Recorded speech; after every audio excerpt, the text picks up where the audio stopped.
So good afternoon, everybody. Oh, I'm not sure if anyone's here yet, but for anyone who's joined us already, good afternoon. I'm Purist Maiden, and I'm here this afternoon with Michelle from Porcelain Song for episode 6 of our backpack. So welcome, Michelle. It's really great to see you.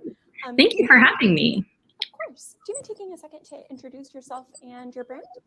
Yeah, so my name is Michelle, and I have my small jewelry brand, Porcelain Song, which I started in like 2012 under a different name. And then I kind of started making stuff again over the last like 2 years and kind of expanded my offerings and what kind of things I make, and kind of started doing more stuff actively within the community with it. And it's been really fun so far.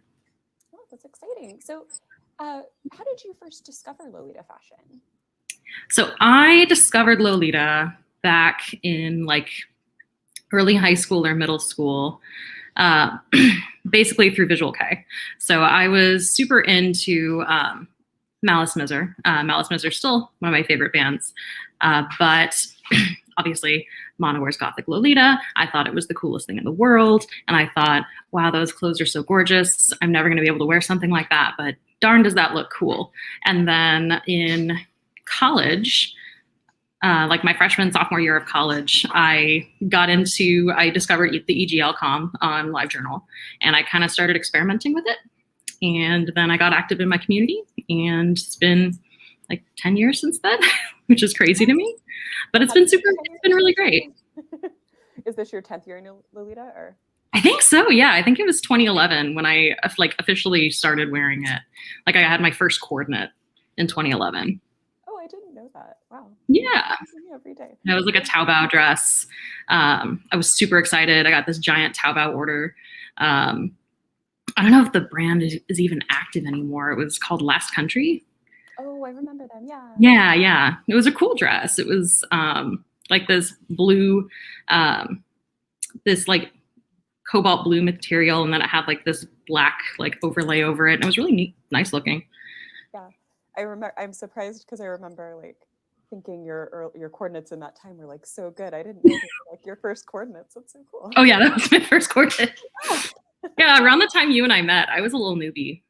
Oh, I didn't know that. I feel like your coordinates were always so good, and then I would like trash it, so I'm like, oh.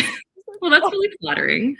I probably just because I was kind of a perfectionist and like did all the research I possibly could.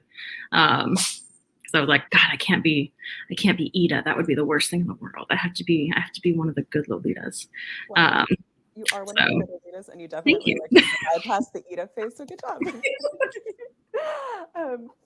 So once you like got into Lolita, did you get into making jewelry after Lolita or like before? Yeah, it was after. So I actually got into making jewelry. It was part of kind of as a result of my job at the time. So one of my jobs in college, I worked at a gem and mineral shop. And it was a super fun job, first of all, just because I got to learn so much about various crystals and their properties. And my boss was super cool. And I got discounts, and that was awesome. I kind of just like being in that environment, it made you want to create things. So I started like wire wrapping, which I was not good at. And I'm still not very good at. But you know, everybody has their strengths. So I started like wire wrapping some crystals, and then I got it in the idea. I don't know when I got the idea in my head that I wanted to make a rosary, and I didn't know why that specific thing. Like I thought it would be something fun. And I got all the supplies from my shop, or the shop I was working for, and I made my first little rosary, and it was not professional looking, and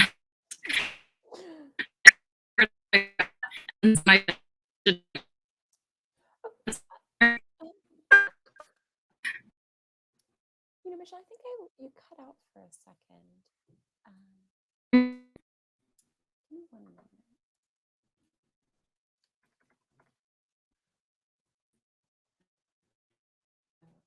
Give us 1 second while we do some troubleshooting.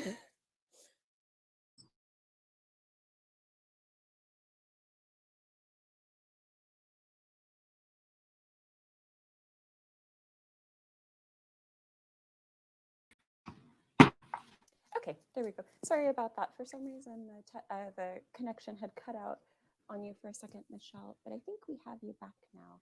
Are we So back? uh, Test. Test, there test, we go. test. Gotcha. Okay. Yay! So you were saying Okay, that so where was I? you were saying you were telling us about how you made your first rosary and it wasn't very Yes. good, and then it No, cut it out. was not good. I made it out of I'm kind of proud of my like material choices. I made it out of like Grecian jasper with a little bit of hematite in it, and I thought that was really cool. It was like I don't know, it just looked really nice together. But I forgot to buy a centerpiece. It had like a little jump ring, and it looked weird. But it was really fun, and I kind of got in making them just because I always liked the look of them, and then I would give them as like gifts to my friends, not just rosaries, but other things too. And then I ended up with so much stuff that I was like, maybe I should open a shop so I don't have all these things lying around, and that was kind of how it started. I love that that's your origin story. Just you had too many things.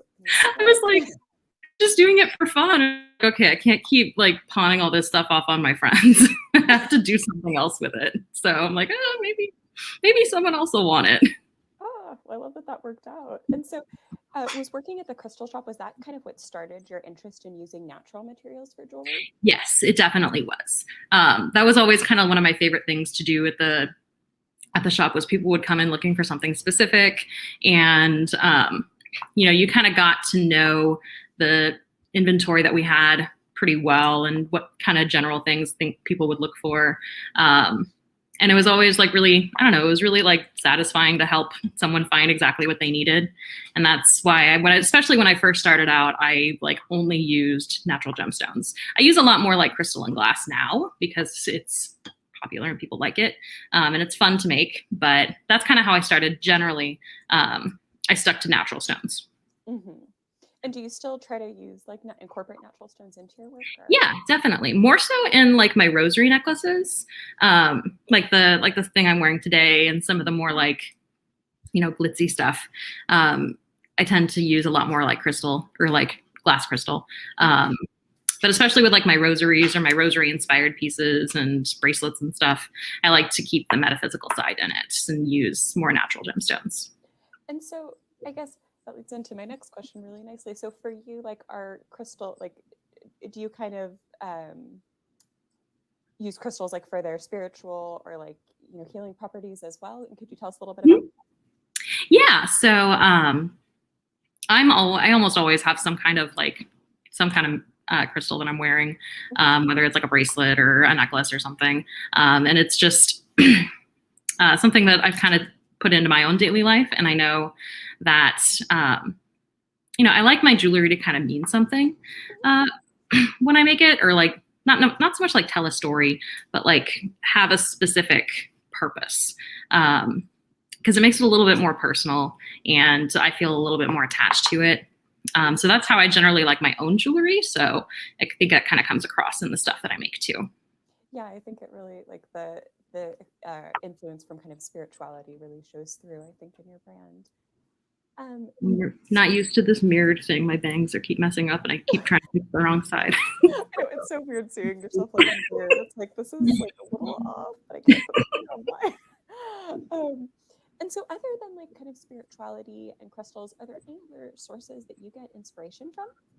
Yes. I've been taking inspiration from myth and literature as well. Mm-hmm. So I have, and also music. So I have a couple collections. I started out thinking that I would name all my collections after music terms. So I had like my rosaries I called the Magnificat and the Gloria, and I have a design that's called like Kyrie somewhere in the back of my mind.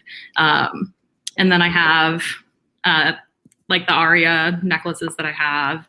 I made an Ankh necklace called the Nocturne, and I kind of had that as my theme for a while, but then I felt like that got kind of limiting. So I started pulling in things from like literature. So for Grimoire, I really wanted to do a Macbeth themed collection, which was really fun.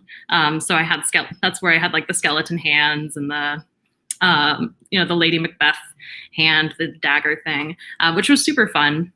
because I love literature. So I had that one, and then I did for Garnet Gateau, I did a Carmilla themed one, the original vampire. So it's I don't know, it's kind of nice to just have an outlet to put in other interests as well.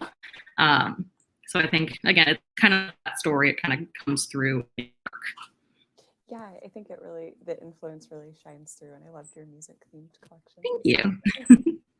So, your brand reopened. So you kind of closed. You mentioned at the beginning that you closed for a little while and then you reopened. What prompted your comeback?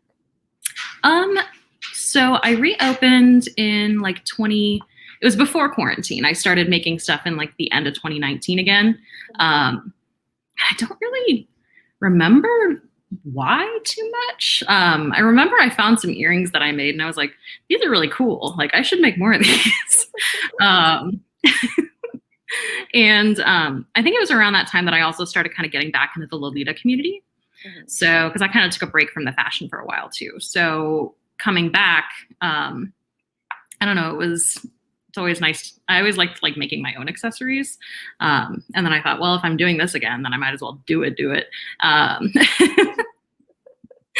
So I started, there was like a little swap meet at a local shop.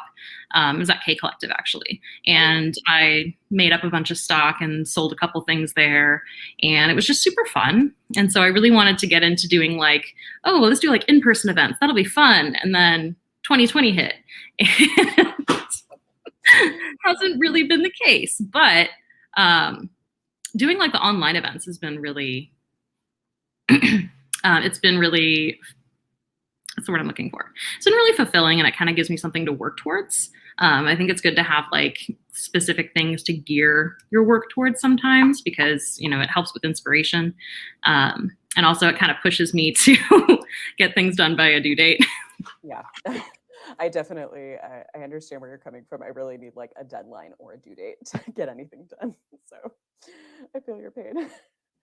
Do you think there's anything that you learned about running a business between when you started and now?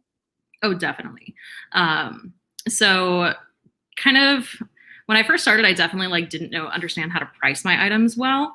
I think I undersold a lot, like when I first started, like back before I revamped it, because I was mostly, again, it was just like a hobby and I was trying to sell things for what I thought people would pay for them. And then when I kind of got back into it, I realized, these materials aren't exactly cheap and I probably should be pricing them a little better. So that was something that I definitely kind of had to learn. And sometimes I still find myself adjusting things, realizing like, I think this might be a little more than what I think it's worth. So that's definitely been something. And then again, like I said, the having motivation to do things. I feel like setting clear like goals and small like due dates for stuff has been really helpful because otherwise, like I said, the ideas just kind of sit in the back of your head. Like one day I'm going to do this and then you don't do it. And I have a couple collections like that I'm like, this would be really fun to make, but I don't know when I'm going to do it. So it's been helpful to kind of set small goals like that instead of just being like a nebulous whenever I feel like it. I definitely understand that struggle. And so you mentioned at the beginning that you really got into Japanese fashion because of Visual K. Yes. Other than, oh my God, I'm sorry. Did you say moi di moi or malice? Malice Miser. Okay, I'm sorry. I always confuse them. It was both, but it was more so Malice Miser. Okay, so other than Malice Miser, are there any other bands that really like influence your taste or fashion? Yeah, so like I said, Malice Miser is still one of my favorite bands. As it comes to, are we talking like just Visual K or like in general? No, just generally. In general. Okay. So as far as like Visual K, there's some bands like D was one of my favorite bands for a long time. They still are.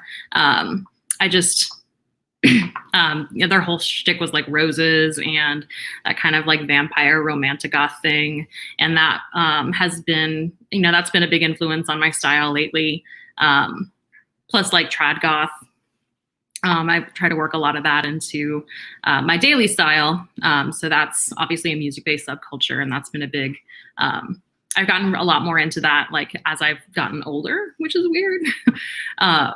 But it's been, yeah, I think that's a kind of a good example. And then, of course, when it comes to things like Lolita, obviously, like Moitié is my favorite Lolita brand.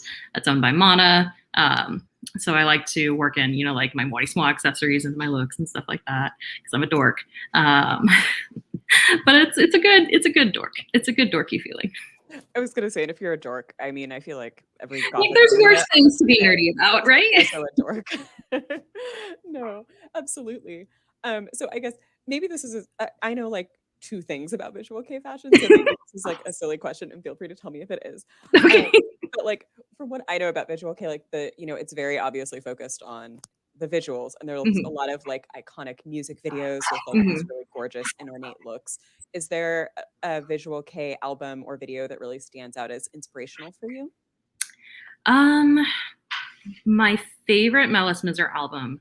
I kind of go back and forth sometimes, but I think my favorite album is Merveille, which was the second album they put out with Gok as their vocalist. Um, and that album, just like the story it tells and the theatricality of, I have like the live show concert, and the theatricality of it is just so stunning. And Bado no Seto is the same way.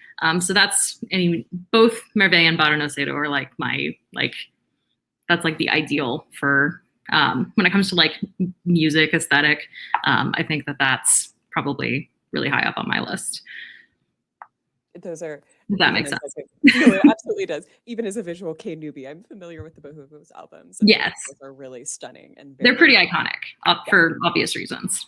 yeah. And I think isn't that didn't they shoot the video like the lead PV for one of those albums in that like famous like visual K church? Yes, the VK Church. Uh, When I remember the first time that I realized that every VK band shoots in the same church. I was like doing homework or something, watching like YouTube videos in the background, and then I looked up. I was watching like a Galderius PV, and I'm like, isn't that the same church from that DPV? And then I took a screen cap, and then I found like three of them all together, and then I realized, oh my gosh, this is like a thing. But yeah, Yeah, that's all I know about visual K is like Mana and then the AP. VK church. AP actually did their most recent fashion show there. I Like it know. was over Zoom. And so they're like filming all these people in the over the top suite. And like my mind is just That's overlaid amazing. with VK imagery. It was delightful. I feel like that's on like my bucket list of places to visit. Like I was at the VK church. I can't. I'm really rooting for you to go, and I can't wait to see the pictures. Make it one day. We'll make it one day. So you also have you did a previous panel with Bay Area K where you kind of talked about your J fashion wedding. Oh Do yeah. you incorporate J fashion into like other? Are you like a lifestyler? Do you incorporate other aspects of J fashion into your life? Um, I guess I wouldn't call myself like a lifestyle Lolita. My daily fashion is more just like regular goth. Um, but I do like to pull certain things, like especially with like my accessories. I like wearing like my what's the word I'm looking for? Like rings that I bought from various indie brands. Like I got my bling today. And I love using like little like casual accessories like berets and stuff like that in my more daily looks. So I wouldn't really call myself.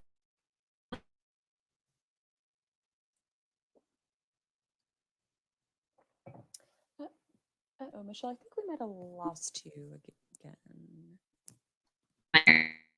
Oh,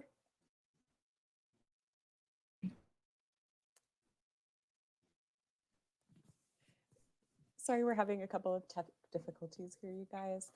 Um, I give me 1 second, and I'm oh there we go. We got Michelle back. Okay. um, sorry about that, Michelle. So it cut out right when you were saying um, you wouldn't consider yourself a lifestyler, but oh no, I think we might have lost her again. Oh, I thought you were going to. So I wouldn't consider myself a styler, but I like to use my more casual accessory looks sometimes. But I feel like my everyday style is more so just regular goth. And J fashion's like my fancy dress style. Like I'm going to a nice dinner sort of thing. Just because, especially because I live in Arizona. So it's just super a lot to get to get into all of those layers and stuff every single day. Like even today, I'm wearing linen and it's April and I'm sitting here like, gosh, this is kind of heavy. Like, oh my gosh, I might not be able to wear this for long. How hot is it right now? It's actually not bad. It's been super nice out, but like it's getting to the point where like I'm gonna have to wake up in the morning like before the sun's actually up to go walk my dog because it's gonna be way too hot afterwards. But yeah, I don't know what the actual temperature is today, but it's basically summer in Arizona now. So we get like a month and a half of winter and then like a week of spring. So Yeah, I was gonna say Arizona has like 2 seasons. There's like yeah, monsoon and then it's hot, right? the week of spring that we get is gorgeous, but then it's just straight back to summer. Yeah. Womp womp. Do you so have there was an old article like in the GLB about like how Gothic Lolitas, eat pickled beets and wake up at midnight and go to bed at 6 a.m. after they read tarot cards. Can you confirm whether any of that's true? I can confirm that 100% of that is true. We Well, eat pickled beets and we put crystals in our water and we drink it in our coffee in the morning. And we say a prayer to Manasama before bed each night. Where did the pickled beets thing come from, by the way? So it was this like there was like a spread in like a very old Gothic and Lolita Bible, and it was like the daily life of a sweet Lolita and the daily life of a Gothic Lolita. And the sweet Lolita, she wakes up at 8 and she goes to violin lessons, and then she has a teddy bear tea party and she bakes, and then she goes to bed by 8 p.m. The Gothic Lolita wakes up at midnight, steps out of her coffin, eats a meal of spam and pickled beets, goes to a show, reads some tarot cards, and then gets back into her coffin as the sun rises. You know what? There's worse ways to live. I can vibe with that. Yeah, I feel like I vibe maybe, even though I wear a little more. I think I maybe vibe more with the Gothic Lolita. It's like the little bat cave aesthetic, right? It's like this is where I live now. Yeah, I vibe. I think all of us on the Bay Area K team vibe with the gremlin aesthetic. Yeah, perfect. So you mentioned earlier, kind of one thing that you kind of struggle with as an indie designer is like giving yourself deadlines and like making yourself kind of get stuff done in a timely manner.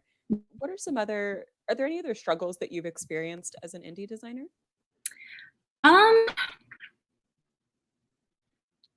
Definitely, like I said, just a way to like channel your inspiration. Just like, I think all artists struggle with where like you have the idea and you're like, how do I translate this into something that I can wear and that maybe people like. So I think that that's definitely part of it.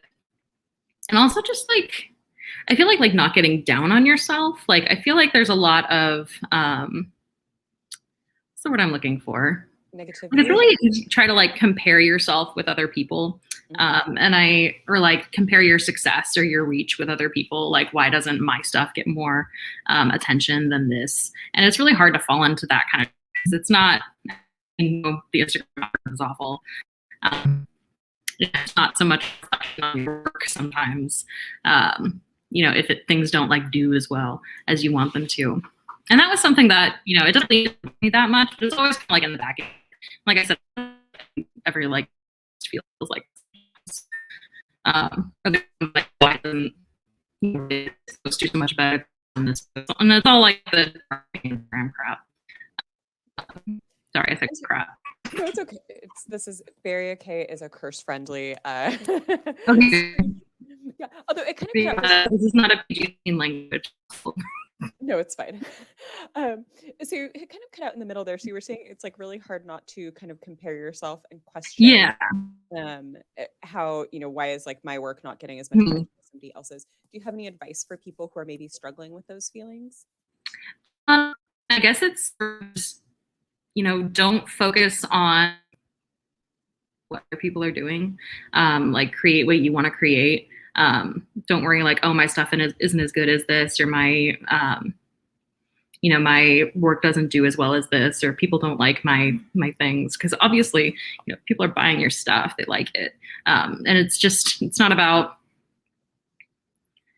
like I said, it just don't compare yourself to other people. Like I feel like that's what I say for everything. Like we talked about, like we did that plus size Lolita panel, and that was one of the things I talked about, was like, don't compare yourself to other people. Like don't don't worry so much about what people think. What you want to do, and kind of make it authentic, and make it you, and make it what you want. Yeah, that makes sense. No, I think it does. I think I got some really good advice once where it was like, it's not fair to you and to other people if you're like comparing yourself. Exactly. Yeah. Idea, right? And if you like had one piece of advice that you could give somebody who was thinking like, maybe I want to be an indie designer, what would you tell them? Go for it.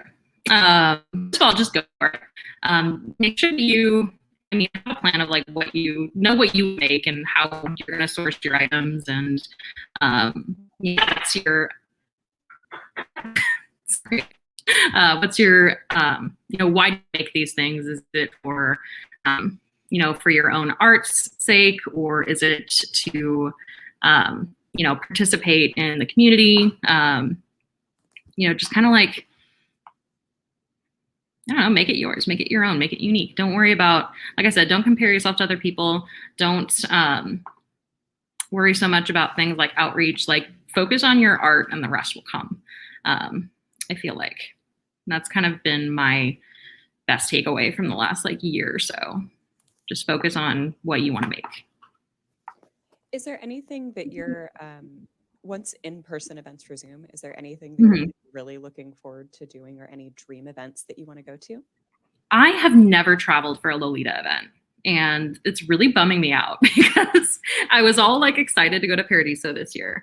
And then of course they canceled, and I agree that they should have canceled, but I've never, like, I didn't go to RuffleCon or Paradiso or any of those events. So I really want to do something like that, even if whether I go as a vendor or not, just to participate on like a wider scale thing. I think would be, that's what I was really looking forward to doing when I kind of got back into the fashion and then quarantine hit. So like, I really want to go to one of those like giant European tea parties one day or something. Like that would be so much fun. We would have so many great memories.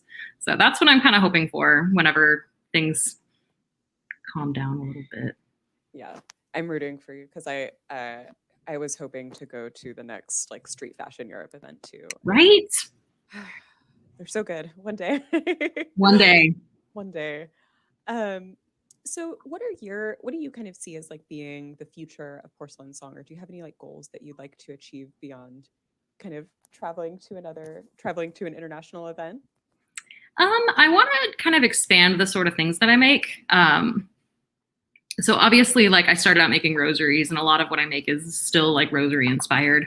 Like I make actual like authentic rosaries, and then on rosary styled necklaces, and I have some that are like or like pagan themed. But kind of expanding what kinds of things I make, and I also eventually I want to branch away from Etsy, but right now I feel like I just don't have the time or the know-how to do that. So that's the end goal. I don't know when that's going to happen. So that's kind of what I'm thinking so far. Oh, sneak peeks of what I'm working on. Yeah. Do you have anything? I don't think I have anything quite ready right now. I'm working on more colors for the necklace that I'm wearing today. I released these during Garnet Gateau, so I'm working on like a white and a blue colorway for those, as well as the rosaries that came out with them. And I really want to, something that I've had in the works for a long time is like a Victorian mourning collection, making like jet jewelry, because I thought it would be fun. But that's another thing where I'm like, one day I'll do it. Like, well, I, for one, I'm very excited for your Victorian mourning collection. I'm excited too. I just need to do it. Can't wait. Like I have like 1 or 2 necklaces that I made for myself, but yeah, that's something that I've wanted to do for a while. Do you have any plans to do, maybe this is just my personal interest. Do you have any plans to do like any hair work jewelry or something like that? I've always wanted to do hair work. So that's definitely something that I've wanted to try, even if not like, even if I don't know about making it to sell, but like just to do it on my own, like make something for, make something out of my own hair for my wife or something, weird and creepy like that. Or the other way around. But there's so many other things that I want to try. Another thing that I keep telling myself I need to do is like, oh, I'm going to learn how to do chainmail one day. I don't know when, but I'm going to do it someday, I think. So it's one of those things like, we'll get around to it whenever we have time, because I don't have, a million projects that I'm stretching myself over.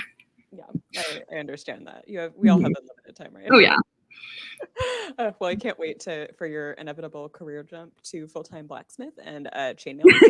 Yes. Incredible.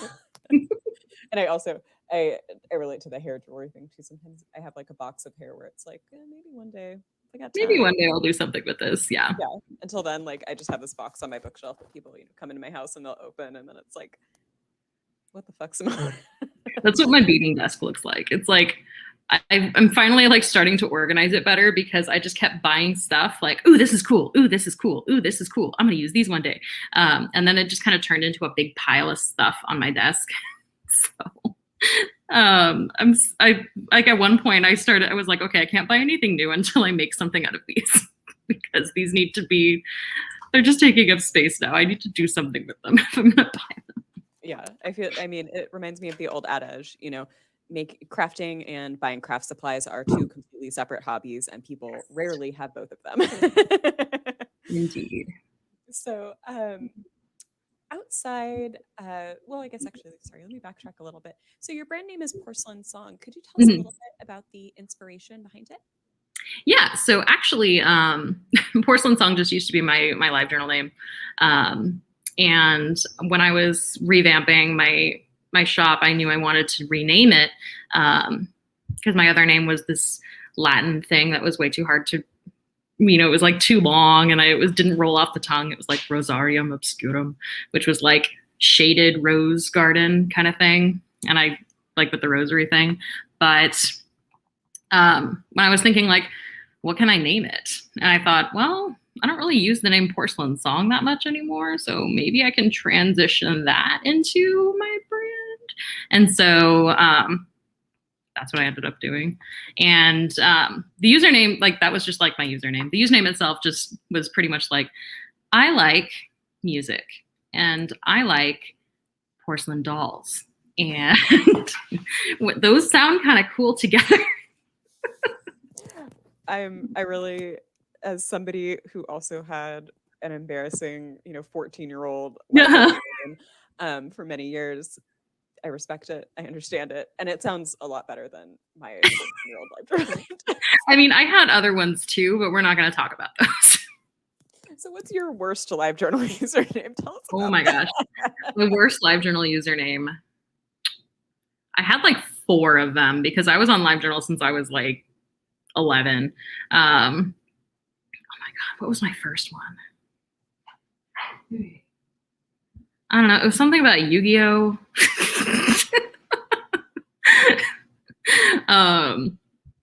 Yeah, that's something like that. Or at one point it was like, my username was just like _ Saris Victoria, like the vampire from Helsing. So those were my the days. Yeah, I think everybody who was on live journal, we all have a story like that, right? Yeah, there were a lot of Yu-Gi-Oh usernames. I was really into Yu-Gi-Oh, guys. I was gonna say, I feel like there was actually a lot of overlap between there was. the live journal community and the lolita community. So when I started getting into fashion, I was like, okay, I gotta have a username that's not related to Yu-Gi-Oh or Helsing. So I feel like you could have had either of those, and it would have been fine. But I was like, yeah, this is cool. This sounds fancy. It still does sound cool. Porcelain Song has really held up. So If anything, it's made sure that I never misspell the word porcelain. Yeah, honest. Every time I am about to misspell the word porcelain, I think, no, that's not how Michelle spells it. It was worse when I used to have that as like my regular email that I would give out to like people, and so I'd be like at the store and they'd be like, can we have your email for the receipt? And I was like, okay, it's PORCEL, because I knew they wouldn't be able to spell it. Nice. So now it has my professional username or email has like my last name in it, and I still have to tell people how to spell that. So I don't know if that's any better. Right. Yeah, there's no winning, right? No, it's really not. So now that obviously LiveJournal is not like the social platform of choice anymore for Lolita, are there any Lolita like social networks that you've really been enjoying lately? Or I don't want to be mean to Lolita social networks. Just Instagram, really getting more active on Instagram has been fun. And just getting to like I've been on Instagram forever, but I just kind of like passively posted pictures of my food most of the time. So actually like getting to know people and getting to talk to people through Instagram has been really fun. I'm in the most of the Facebook groups, but I don't usually participate that much. Just because I'm not a powerful chat power user. No, like sometimes, especially if there's a really good thread, I like to come in and like lurk or just like passive aggressively like people's comments. Yeah. So I'm more so like those ruffle chatters, but yeah, like I'm in most of the Facebook groups, but I don't feel like I participate that much. Like even, yeah, that's really it. I lost my train of thought. No, it's good. It's good. So you mentioned that you're kind of a member of your local community. Have you guys been doing any meetups or gatherings to kind of keep the spirit alive, I guess, while we're in quarantine? We've been doing virtual meetups semi-regularly, like once or twice a month, depending on what's going on that month. But nothing in person yet. We've talked about maybe, potentially thinking about having smaller like distance meets, but no one's really like at that level yet. So it's been pretty quiet. We do like monthly themes and stuff on our Facebook group. So that's been fun. Like we do like challenges, which reminds me that I should do my outfit today fits the challenge. One of our challenges is monochrome and easy mode is all black. So I'm like, yeah. I love that. So, and also just, I'm done with the questions that I have. So if anyone has any questions for Michelle, you can feel free to drop them in the chat and then we can put them up on the screen and she can answer them. So Jessica wants to know, is there anything that kind of surprised you that had changed between the time you first started in Lolita and the time you rejoined the community? I feel like the biggest shift I've seen, well, I guess there's a couple things.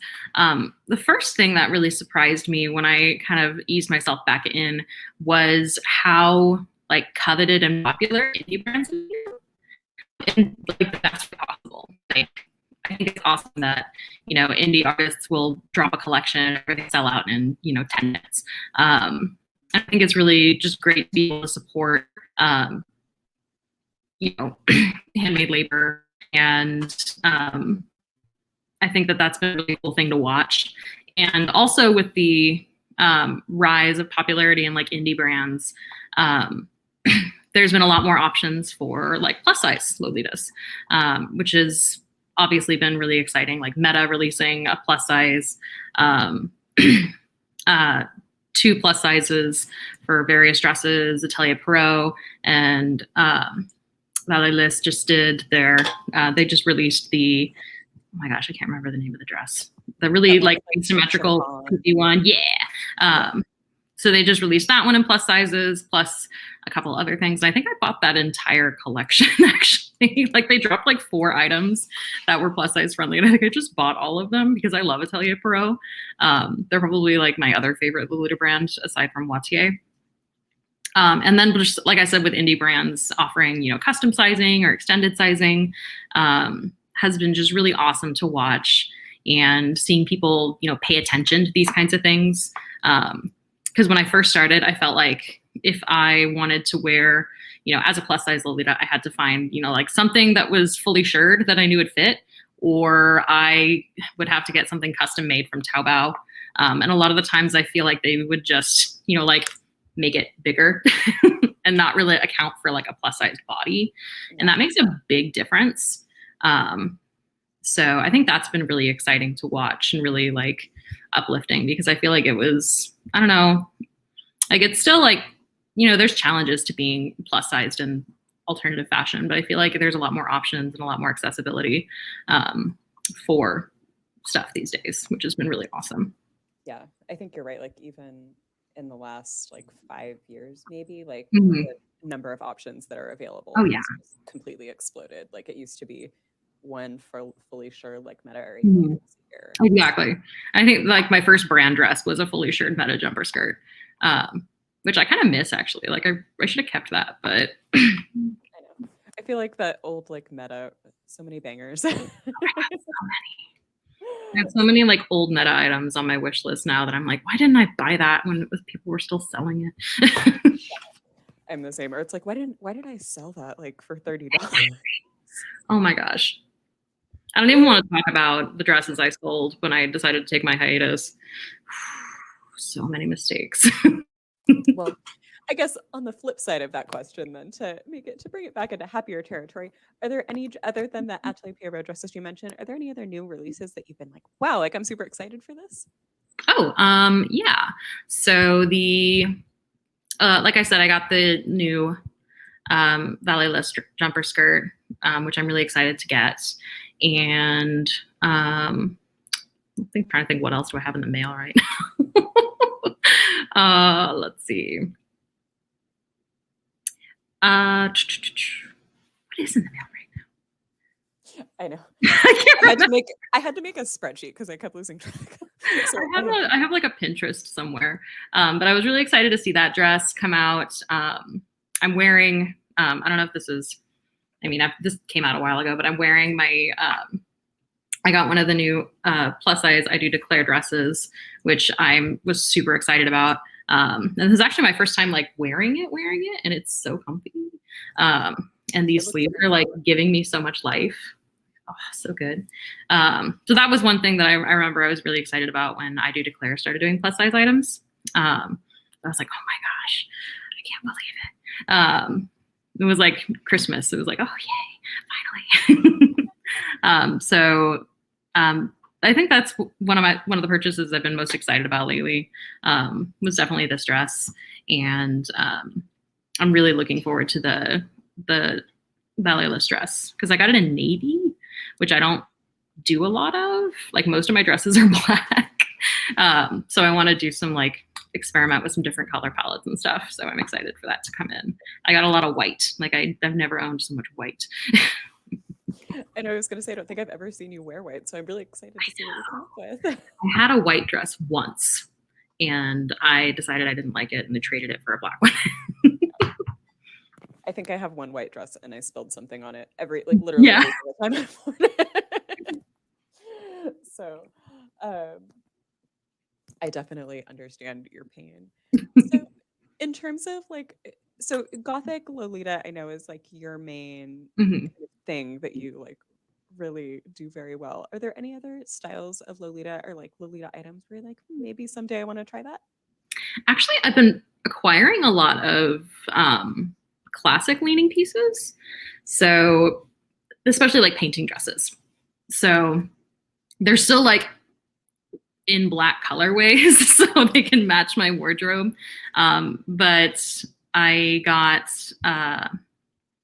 the Femme Fatale dress from L'Esprit de la Noblesse, which I haven't had a chance to. I really want to do like a big over the top coordinate with it, so I haven't worn it yet.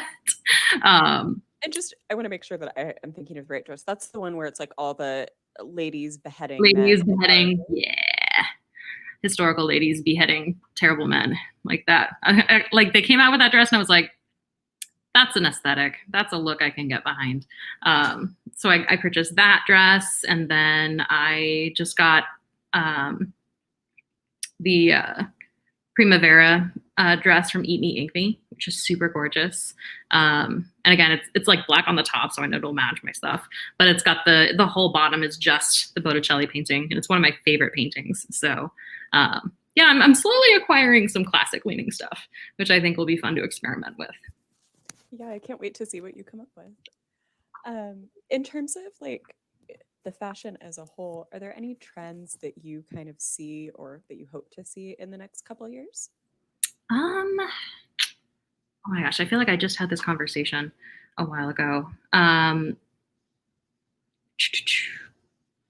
I guess, like I said, that sort of like darker classic trend that's getting. I feel like it's getting more popular, and I hope to kind of see that keep going because it's really cool. I'd love to see. There's a lot of. Oh, I remember.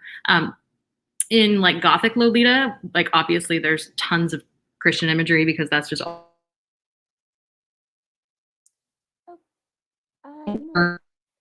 I think you cut out for a second, right when you were saying Gothic imagery is like really or class.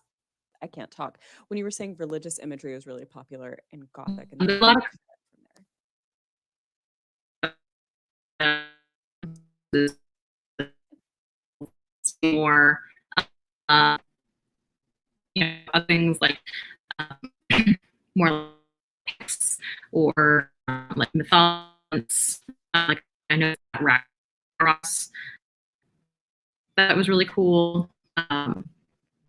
More things like onks and elves would be really cool. So I think that would be exciting. So Just to kind of branch out. just to kind of like circle back because it kind of cut out like right in the middle. So Okay. you were saying I heard the very last part you were saying you like had enjoyed seeing kind of like the Ankh motifs and the Ragnarok imagery, but I missed the part right Yeah. before that where you were saying like the overarching thing that you wanted to see more of. Yeah, more so just kind of Gothic imagery that's not Christian. Because, you know, I love beautiful crucifixes and cemeteries and, you know, sacred hearts and things like that, obviously. But I know first of all, not everyone's comfortable wearing that kind of imagery. But also, I think it would just be interesting to branch out and see, you know, there's other things to goth than crucifixes and vampires, as much as we love crucifixes and vampires. Yeah. I love a good vampire as much as the next person, but I also have a lot of Catholic school trauma, so I totally Yeah. understand that. Yeah. So Jessica wants to know, who are your favorite fellow indie designers for clothing or accessories? Um, actually wearing my favorite designers today. So as I told you, I'm wearing the dress from I do declare piece. I'm really in love with it. It's so well made. Um, nicer than a lot of my dresses, so it's gorgeous. So I do declare is one of my favorites for dresses, definitely. I'm wearing this hat from Isis Starlist, which I received like a couple weeks ago. Um, and then I got my Nayot glass rings on. I have like 6 of these, and I have like 2 more in the mail. So must have, of course. And then what are some other brands? There's so many. I have a couple Lady Sloth blouses that are in the mail that I'm really excited to get. So yeah, just there's a whole bunch. There's so many great indie designers in the community these days, and I think it's just really awesome to see all the support for them and the popularity of them. I think is really cool. Yeah, because I know you mentioned earlier it was kind of a shock, like coming back and seeing how popular Yeah, they were. Because I think there did exactly. seem to be, like, I don't know if I want to say a stigma, maybe, but it was just not I as. feel like the indie brand.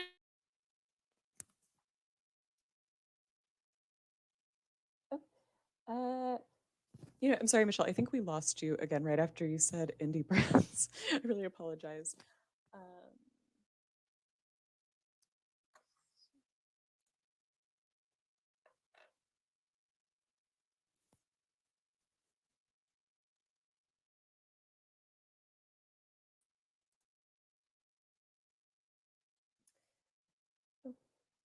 Sorry, you guys, we seem to have lost Michelle. Let's give it just a second to see if she comes back.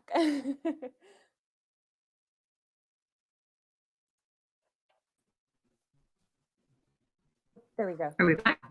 Yep, I've got you. Okay, so I'm sorry about that, Michelle. So you were saying, you said indie brands, and then it immediately cut out, so I didn't hear what you were saying about indie brands. Are we back? Can anybody hear me? Yes, we're back. Are we good? We're hot. Yay! I think I was saying that I feel like when I first got into the fashion, indie brands like weren't taken as seriously. There was just, like you said, there was a stigma that they were just like poorly made, and you know, Japanese brand was the only brand.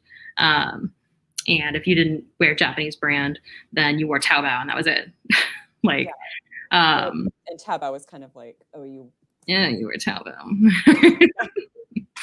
And Taobao was like Taobao was like one entity. Like, oh, you're a Taobao Lolita, like not acknowledging like other like actual Chinese brands. So that's definitely something that I feel has changed for the better.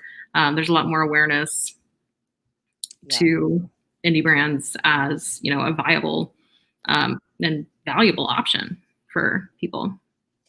Yeah, I feel like that's an attitude that has really quickly it feels like changed too, like from maybe like 2012 to 2015, like all of a sudden it was like, definitely indie brands are cool. Yeah, so, it was nice to see.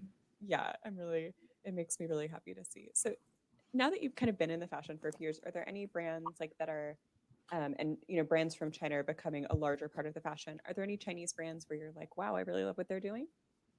I mean, Credlin Ret is always gorgeous. I know like so many of their dresses are as sought after as, you know, Japanese brand dresses. For sure. I don't actually I'm not too savvy on Taobao these days. Just because I have, you know, I was kind of away for a while, and I don't know, I just haven't been as, you know, I haven't ordered from Taobao in a while, which is something that I keep meaning to do. But definitely Credlin Ret. I think just gorgeous work. Yeah, that's all And so Jessica wants to know, since Gothic Lolita has kind of gone through a few iterations since you know, between like the early VK era and now, are there any like older trends or past trends that you've really like been into?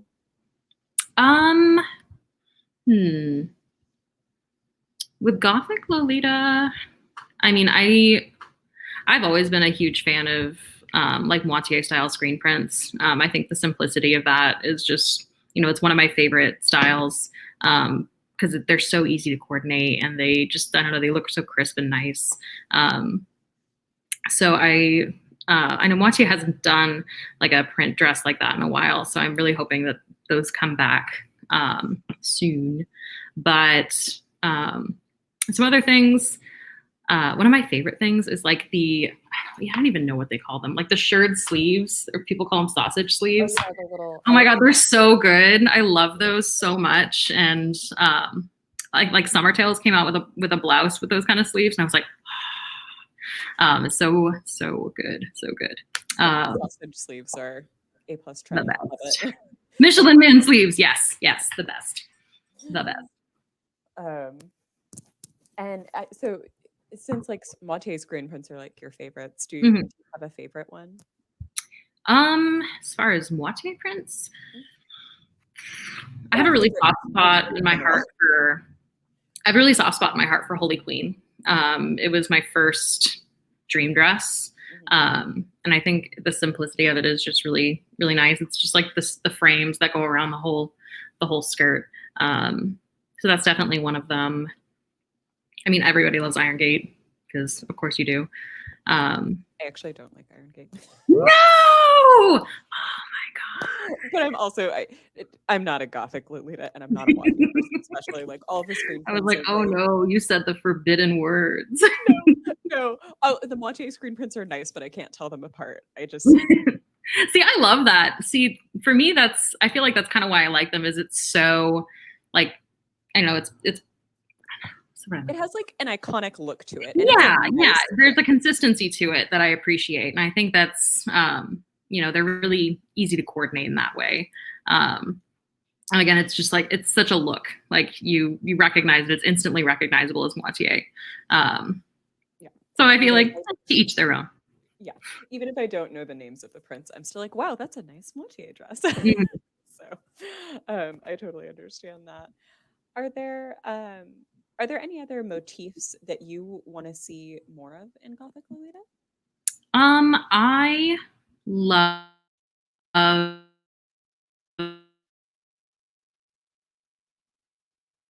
Oh no. I'm sorry. I think you cut out again for a second, Michelle. I apologize.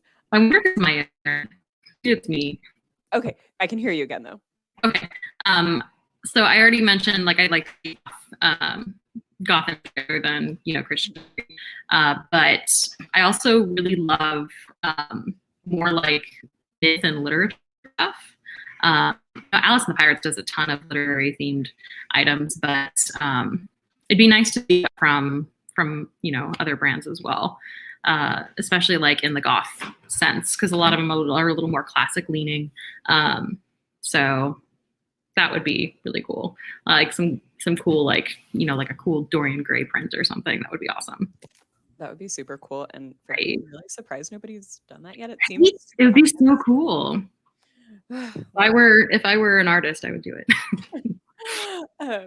and are there for Porcelain Song, is there like, do you ever have plans to kind of try to expand into doing like clothes making, or do you want to stick with just jewelry for now? I'll probably just stick with jewelry. I can see myself branching out to like other accessories, like like maybe headpieces or brooches or something like that. But yeah, I don't really see myself branching into like clothing, just because it's not in my wheelhouse. Like I said, I have like a million like hobbies, and I don't think I need another one. Oh, you don't want to teach yourself how to sew on top of Yeah, it? on top of everything else. That's So completely yeah, I understandable. feel like I'll probably stay with accessories and jewelry. I mean, and you're so talented at it, so Oh, thank you. fun to see it. And so we have just a couple more minutes left. Is there anything else that you want to tell people about, like yourself or your brand? Um,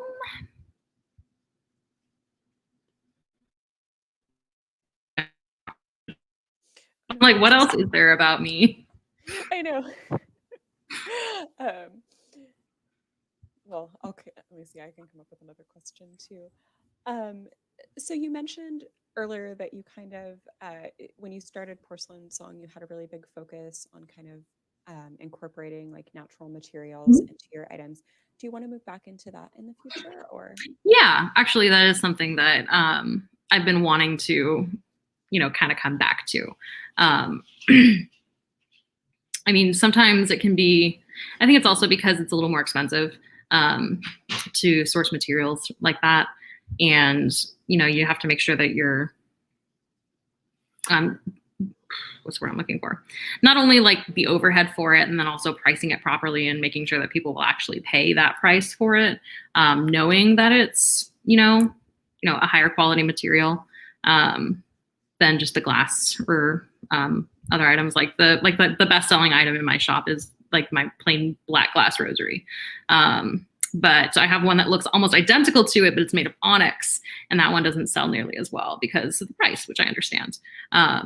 So that's something that I want to kind of move back towards, but it'll, like I said, it just requires a little more overhead and a little more like, I don't know, maybe planning. I can kind of line it up with events. I think that might be a little better. Yeah, I mean, I'd love to see that, and we'd also love to. I don't know. I know exactly zero things about crystals, so I feel like that would be an interesting way, like as a customer, to kind of learn more about them as well. So That's something that I've also been meaning to do is like send like little like crystal cards or something with purchases when customers buy things. I think that would be kind of fun. I used to always put it in like the descriptions on the Etsy pages, but I think that would be something kind of cool because I don't know, a lot of people are into it. And even if they're not, it's kind of interesting. yeah, I was gonna say, like, I always like, I'm not like super into like crystals and kind of magic and Mhm. stuff, but I always like learning about it. It's really cool. So Yeah, it's interesting. yeah. Okay, so I think that's all our time for today. Michelle, do you have any parting words that you want to leave everyone with? Um, just this has been super fun, and I've really loved working with Bay Area K specifically this last year. It's been, it's like I said, it's been something to kind of look forward to, having online events like this, and it kind of, I feel like I've really expanded my view of what a community can be, because it's not always just about like you have your local communities, but it's really participating, really exciting, and really fun. So that's definitely something that I've valued over the course of the last year, and I feel like all of us have needed a little togetherness this last couple these long months. So Yeah. for sure, I think it's been a really awesome shift in the community dynamic. Yeah, it's been really nice to meet. I mean, now that I don't live in Arizona, like I haven't seen you for a Yeah, long time, so it's like, I wow, know. we connect. So it's a fun way to really broaden your community beyond the scope of what is Yeah, for sure, practical for in sure. terms of travel time.